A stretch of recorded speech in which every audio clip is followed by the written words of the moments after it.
नमस्कार, कैसे हैं आप लोग। एसएससी सीएचएसएल 2025 वाले जो एस्पिरेंट हैं उनके लिए वीडियो बहुत ज्यादा हेल्पफुल होने वाला है। सबसे पहले बात करने वाले हैं स्टेट वाइज वैकेंसी के बारे में। जो स्टेट वाइज वैकेंसी है वो मैं आपको यहाँ पे दिखाने वाला हूँ। आपको ये पता चलेगा कि किस स्टेट में आपकी कितनी वैकेंसी है और किस डिपार्टमेंट में कितनी वैकेंसी आपकी है। उसके अलावा यहाँ पे क्या है कि आपका जो कौन कौन से ऐसे डिपार्टमेंट है जहां पे ज्वाइनिंग जो है उसका प्रोसेस काफी फास्ट है। तो अगर आपको ज्वाइनिंग फास्ट चाहिए तो ये आपके लिए जो डिपार्टमेंट है वो आपके लिए बेस्ट हो सकते हैं। तो उन डिपार्टमेंट्स के बारे में बात करेंगे। उसके अलावा जो पोस्ट प्रेफरेंस फॉर्म है आपका वो कब तक आ सकता है, ठीक है। उसके अलावा एक अच्छी अपडेट आपके लिए ये है कि सीजीएल का जो रिजल्ट है, जो फाइनल आपका रिजल्ट है वो अनाउंस हो चुका है। तो कहीं ना कहीं वो एस्पिरेंट जो आपकी सीट पे कहीं ना कहीं फाइट कर रहे थे, मतलब उनका सीएचएसएल में भी हो रखा था, सीजीएल में भी हो रखा था, तो अब आपके लिए अच्छी अपडेट ये है कि सीजीएल का फाइनल रिजल्ट आउट हो चुका है। तो जो बच्चे सीजीएल में ऑलरेडी सेलेक्ट हो चुके हैं वो यहाँ पे पोस्ट प्रेफरेंस को अवॉइड करेंगे, इससे आपको ज्यादा बेनिफिट मिलेगा। और जो बच्चे बाउंड्री लाइन वाले थे उनको भी कहीं ना कहीं यहाँ पे मौका मिलेगा सिलेक्शन का। उसके अलावा आपकी फाइनल जो एक्सपेक्टेड कट ऑफ है वो क्या कुछ रह सकती है, तो इन सभी पॉइंट पे सिंगल वीडियो में हम लोग बात करने वाले हैं। वीडियो आप सभी के लिए बहुत ज्यादा हेल्पफुल होने वाला। बाकी आप सभी के लिए एक और अपडेट है कि हमने आपके लिए एडवांस टाइपिंग की वेबसाइट बना दी है। आप किसी भी कॉम्पिटिटिव एग्जाम की अगर आप टाइपिंग की प्रैक्टिस कर रहे हैं तो आप इस प्लेटफॉर्म पे कर सकते हैं। बाकी आपके लिए डेमो भी फ्री, जो डेमो है वो आपके लिए अवेलेबल है। तो मैं आप सभी एस्पिरेंट से कहूंगा कि एक बार डेमो जो दीजिएगा। बाकी जो एनटीपीसी वाले एस्पिरेंट हैं उनके लिए स्पेशली हमने वही आपको इंटरफेस दिया है जो कि आपको रेलवे में मिलता है। उसके अलावा 1000 यहाँ पे हम आपको 1000 प्लस 4 टेस्ट दे रहे हैं, जिसमें मैक्सिमम प्रीवियस ईयर टेस्ट आपके हैं और फ्री डेमो भी आपके लिए अवेलेबल है। तो जो भी एस्पिरेंट एनटीपीसी में जिनका ग्रेजुएट लेवल या अंडर ग्रेजुएट लेवल में जो एग्जाम दे के आए हैं, तो उनको अगर आपकी टाइपिंग की प्रिपरेशन करनी है तो आप इस प्लेटफॉर्म पे जाके आप टाइपिंग की प्रिपरेशन कर सकते हैं। लिंक डिस्क्रिप्शन में कमेंट बॉक्स में पिन किया, एक बार वेबसाइट पे जरूर विजिट करना। तो आप लोग वैकेंसी देख सकते हैं। ये जो वैकेंसी है वो है आपकी ministry of housing and urban affairs की। यहाँ पे टोटल नंबर ऑफ वैकेंसी 361 है, जिसमें अगर हम स्टेट वाइज बात करें तो चंडीगढ़ में आपकी 252 वैकेंसी है, जिसमें यूआर कैटेगरी की आपकी 140 वैकेंसी है, एससी की 45 वैकेंसी है, एसटी की 10 वैकेंसी है, ओबीसी की 48 वैकेंसी है, ईडब्ल्यूएस की 9 वैकेंसी है। कोलकाता में 68 वैकेंसी, जिसमें यूआर कैटेगरी की 28 वैकेंसी है, एससी की 1 वैकेंसी है, एसटी की 15 वैकेंसी है, ओबीसी की 24 वैकेंसी और ईडब्ल्यूएस की 0 वैकेंसी है। मुंबई में 24 वैकेंसी है, यूआर की 14 है, एससी की 4 है, एसटी की 1 है, ओबीसी की 1 है, ईडब्ल्यूएस की 4 है। चेन्नई में 17 वैकेंसी है, यूआर की 3 है, एससी की 1 है, एसटी की 0 है, ओबीसी की 12 और ईडब्ल्यूएस की आपकी 1 वैकेंसी है। नेक्स्ट डिपार्टमेंट आपका है सेंट्रल एडमिनिस्ट्रेटिव ट्रिब्यूनल यानी कि सीएटी। यहाँ पे आप देख सकते हैं टोटल नंबर ऑफ जो वैकेंसी है वो 72 है, जिसमें और रैंडमली यहाँ पे आपका एलोकेशन होता है, मतलब जो भी आपको स्टेट मिलेगा वो रैंडमली मिलेगा।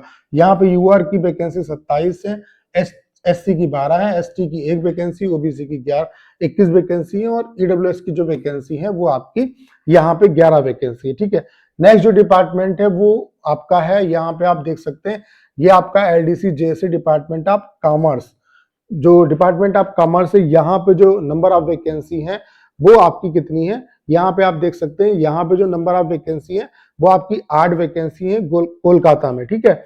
और जिसमें कैटेगरी वाइज आप देख सकते हैं, यूआर की 3 वैकेंसी है, ओबीसी की 1 वैकेंसी है, एससी की 2 है, एसटी की 1 है और ईडब्ल्यूएस की आपकी 1 वैकेंसी है।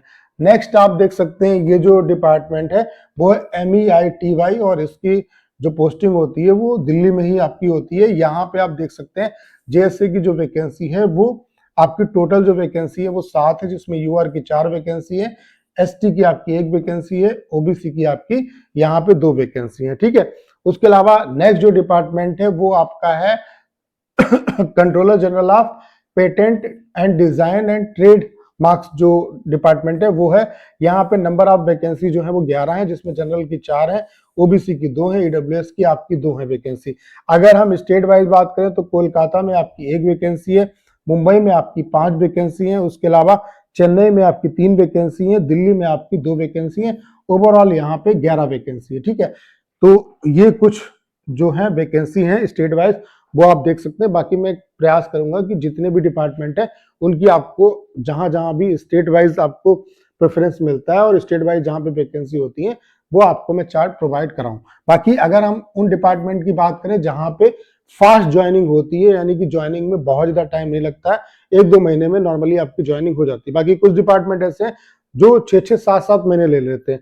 तो वो डिपार्टमेंट जहां पे आपकी फास्ट ज्वाइनिंग होती है वो है, पहला तो है MEIT, ठीक है, उसके अलावा नीति आयोग है, ठीक है, उसके अलावा NIA है आपका, उसके अलावा ECI election commission of India है, उसके अलावा CBC यानी कि सेंट्रल विजिलेंस कमीशन है, उसके अलावा CGA आपका डिपार्टमेंट है, उसके अलावा MEA है और CBIC। ये कुछ डिपार्टमेंट ऐसे हैं जहां पे आपकी ज्वाइनिंग जो है वो 1.5 से 2 महीने के अंदर आपकी हो जाती है। बाकी डिपार्टमेंट ऐसे हैं जहां पे मतलब 5-5, 6-6 महीने भी कुछ कुछ डिपार्टमेंट में जो है ज्वाइनिंग में आपके लग जाते हैं। तो ये अगर आपको फास्ट ज्वाइनिंग चाहिए तो ये आप डिपार्टमेंट जो है वो कर सकते हैं। बाकी पोस्ट प्रेफरेंस के रिगार्डिंग भी मैं आपको गाइड करूंगा। उसके अलावा अगर हम बात करें पोस्ट प्रेफरेंस की, तो आपको पता है कि CGL 2025 का फाइनल आपका रिजल्ट आ चुका है और ये आपके लिए अच्छी चीज है। इसके बाद ही पोस्ट प्रेफरेंस आएगा, मतलब अब तो नॉर्मली है कि इसी के बाद आएगा, तो आपको फायदा मिलेगा। अब जो एस्पिरेंट, क्योंकि ढेर सारे ऐसे बच्चे होंगे जिनका CGL में हुआ है, वो CHSL में भी होंगे ऑलरेडी, उनके अच्छे मार्क्स, तो क्या है कि अब CGL में उनको वो पोस्ट मिल गई तो कहीं ना कहीं वो CHSL का प्रेफरेंस स्किप करेंगे। और मैं रिक्वेस्ट भी करता हूं कि आप स्किप भी करिए, ठीक है। तो अब आपको ज्यादा बेनिफिट मिलेगा और इसका इम्पैक्ट आपको डायरेक्टली कट ऑफ पे देखने को मिलेगा। अब पोस्ट प्रेफरेंस कब आएगा, तो सबसे पहले मुझे ऐसा लगता है कि फाइनल जो वैकेंसी है उसका चार्ट आएगा आपका कि वैकेंसी कितनी क्या है, ठीक है, और उसके बाद आपको पोस्ट प्रेफरेंस जो फॉर्म है वो देखने को मिले।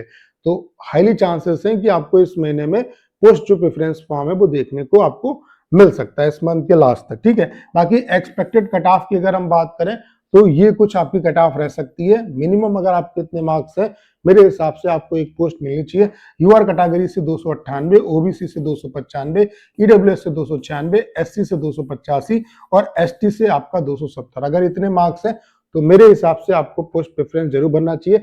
इससे थोड़े कम भी मार्क्स हैं तब भी आपको इस बार पोस्ट प्रेफरेंस जरूर भरना चाहिए, क्योंकि ये अच्छी चीज हुई है कि CGL का फाइनल जो रिजल्ट है वो CHSL के पोस्ट प्रेफरेंस से पहले आपका अनाउंस हो चुका है। ये आपके लिए अच्छी बात है। तो उम्मीद करता हूं सारी जानकारी आप बहुत अच्छे तरीके से समझ पाए होंगे। करना क्या है, इस वीडियो को शेयर करना है। उसके अलावा अगर आप चैनल पर नए और आपने अभी तक इसे सब्सक्राइब नहीं किया है तो प्लीज चैनल को सब्सक्राइब करना मत भूलेगा।